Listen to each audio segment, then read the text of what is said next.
D'abord, on ne transmet que ce qu'on connaît bien.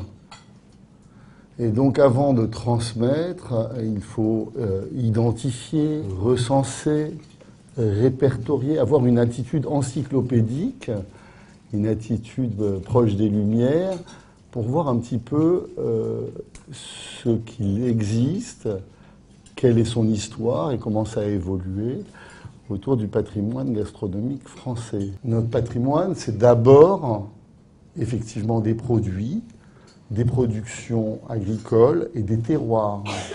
Et donc, ça part du terrain, ça part des producteurs de nos régions. Le marché de Rungis, c'est une des plus vieilles entreprises de France. Elle a été créée en 1159. Qu'est-ce qui est beau quand on se balade en France? C'est la France des marchés, c'est la France des bistrots, c'est la France des restaurants. Et puis, les hommes. Les hommes ont énormément d'importance. Ce sont les agriculteurs, ce sont les grossistes. Donc, ça, ce sont des éléments matériels du patrimoine gastronomique. Mais le patrimoine gastronomique, il est aussi essentiellement immatériel. C'est l'idée qu'on va symboliser un grand moment par un repas à table. En France, les choses se traitent à table. Et beaucoup de choses se traitent à table. C'est pas vrai dans les autres pays. Ça, c'est vraiment une marque de fabrique. La transmission, enfin, c'est un sujet qui est très très difficile. C'est le sujet de la jeunesse.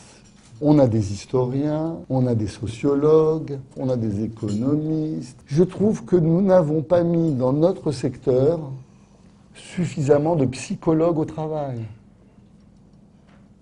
Je pense que c'est dur, très très dur, de transmettre le goût à nos enfants. Si vous expliquez à vos ados qu'il faut absolument faire un repas à la russe en 3h30, mais vous ne les tiendrez pas à table plus d'une demi-heure. Et donc, je crois qu'il faut prendre le sujet par un autre bout. Et le marché de Rungis a un avantage, c'est que nous, on a des bons produits. Il faut commencer par le produit, parce que le produit, c'est ce qu'il y a de plus simple.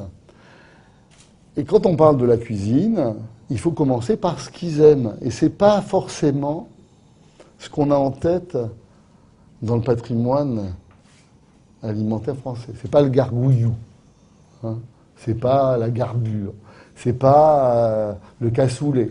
Si on veut transmettre, il faut continuer à transmettre la variété, la profondeur de gamme, la diversité qui font les produits de Rungis.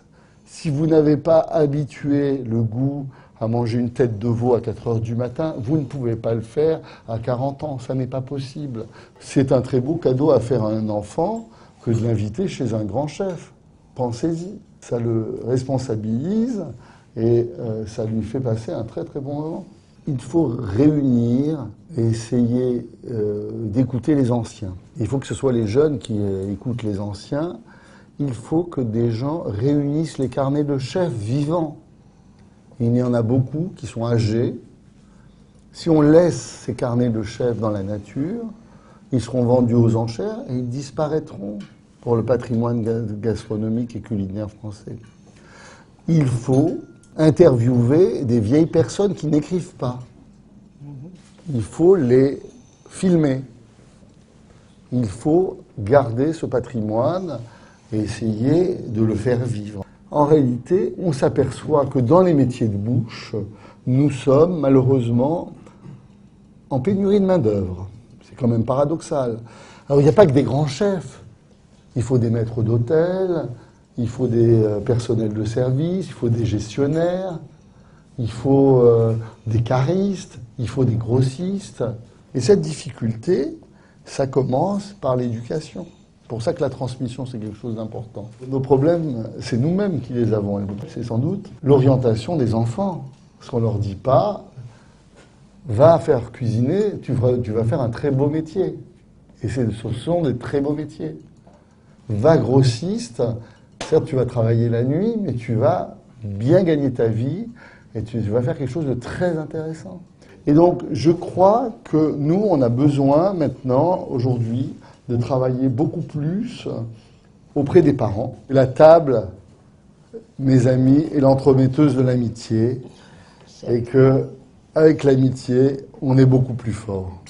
Et donc il faut que les Français se réunissent, et ils peuvent se réunir autour de la table française. C'est vraiment quelque chose d'extraordinaire. Merci. Merci.